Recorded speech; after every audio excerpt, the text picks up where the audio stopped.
दिनै चिरां जिल्लायाव इस्लाकाटा, सानपुर, कुसुदला, दहा आरो कामारपारा मोनब्रै ब्रिज बेवहाय अन्थाइ खाम्फा गायसननाय जागोन। बे ओनसोलफ्राव पाकानि ब्रिज गैयामोन। रायजो राजाफ्रा जोबोद उसुबिदायाव थानांगौ जादोंमोन।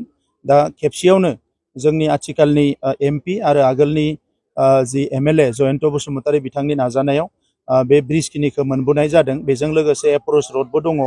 दा बे ब्रिज खिना लुजानायनि उनाव बे ओनसोलनि रायजो राजाफ्रा गावसोरनि हान्था मेला थांलाय फैलायखौ जोबोद मोजाङै खालामनो हागोन। बियो जोबोद बिसिनि जिउ खुंनायाव मोनसे गोरलै मोनसे परिबेस फैगोन बेखौ आङो सानदों। बिटिआर ओनसोलाव लासै लासैनो जोङो जौगानायनि खामानिखौ एसे गोबारैनो स्पिडआव मावनायनि थाखाय आखायाव लादों।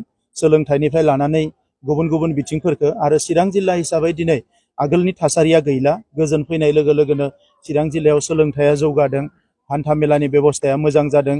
चिरां जिल्लायाव आसाम माला रड मोननो हादों। चिरां जिल्लायाव स्टेडियाम लुगासिनो दङ। फारफ्रोमबो बिथिंनिफ्राय चिरां जिल्लाया जोबोद स्पिडआव जौगानो हमदों।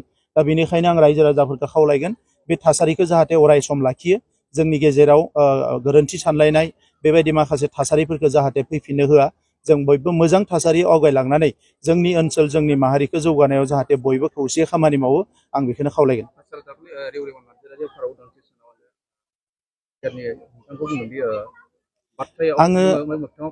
आङो रेवरेवा नार्जारी बिथांखौ आङो मान होयो। बिथाङा गोबां बोसोर सिगांनिफ्राय जोंनिख्रुइ जोबोद सिनियर एबसुआव खामानि मावदों आरो काउन्सिलावबो बिथाङा आगोलबो इएम जादों आरो सासे रेसपन्सिबल सुबुं आरो बिदा हिसाबै आं बिथांखौ रेसपेक्ट खालामो। दा बिथाङा जिखौनो साननानै जि बुङानो मानो बेवहाय आङो जेबो बुंनो साना आरो आंनि खामानि मावनायखौ रायजो राजाफ्रा नुदों। जोङो बिदिनो मावलांबाय थागोन। मानोना दिनैनि बाथ्रा नङा, थांनाय प्राय 32 बोसोर जोङो समाजजोंनो दङ। फरायसा आफादाव दङमोन, बिनि उनाव फैनानै दायो राजखान्थियाव फैदों।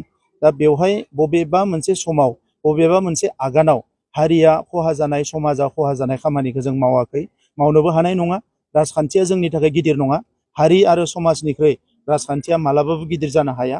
दा नंखायनो बिथांनि बुंनाया बिथांनि गावनि साननाय, आंहा बेवहाय बुंनांगौ गैया।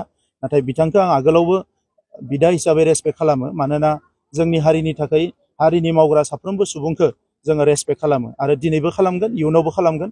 बिथाङा आंनि सायाव मायबा गाज्रि साननाय दङ बिथाङा बुंदों, बे बिथांनि बाथ्रा।